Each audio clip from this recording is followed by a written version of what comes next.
जग ठुकराया था, तब तुझे अपना बनाया था। तेरे लिए जग ठुकराया था, तब तुझे अपना बनाया था। जान के नसीब अपना गोरिया मैंने इस दिल में बसाया था।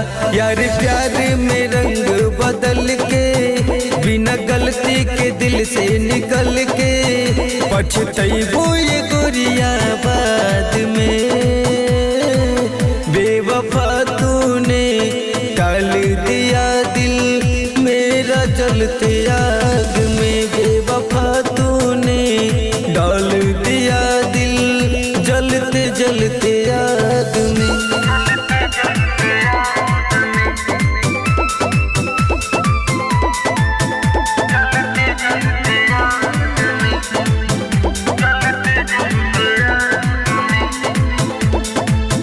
आचारा के कुरवा धाके रोइबो ससुरार में। यार वाला प्यार जब मिले न भतार में। हाँ आचारा के कुरवा धाके रोइबो ससुरार में। यार वाला प्यार जब भतार में। गुरबीत के रीत अधूरा साथ रही के कैलू न पूरा। कमी रहे कबूल साम्राज में।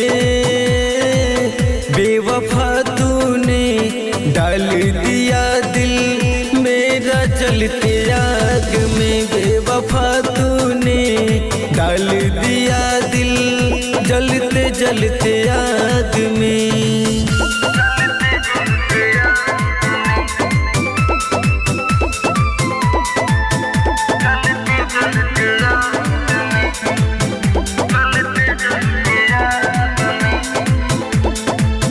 काहे के सिखवलू हमके प्यार वाला रीत हो। दिल में बसवलू बना के गोरी मन मीत हो। हाँ हाँ काहे के सिखवलू हमके प्यार वाला रीत हो। दिल में बसवलू बना के रानी मन मीत हो।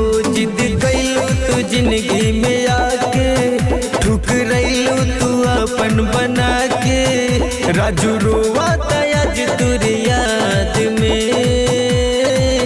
बेवफा तूने डाल दिया दिल मेरा जलते आग में। बेवफा तूने डाल दिया दिल जलते जलते आग में।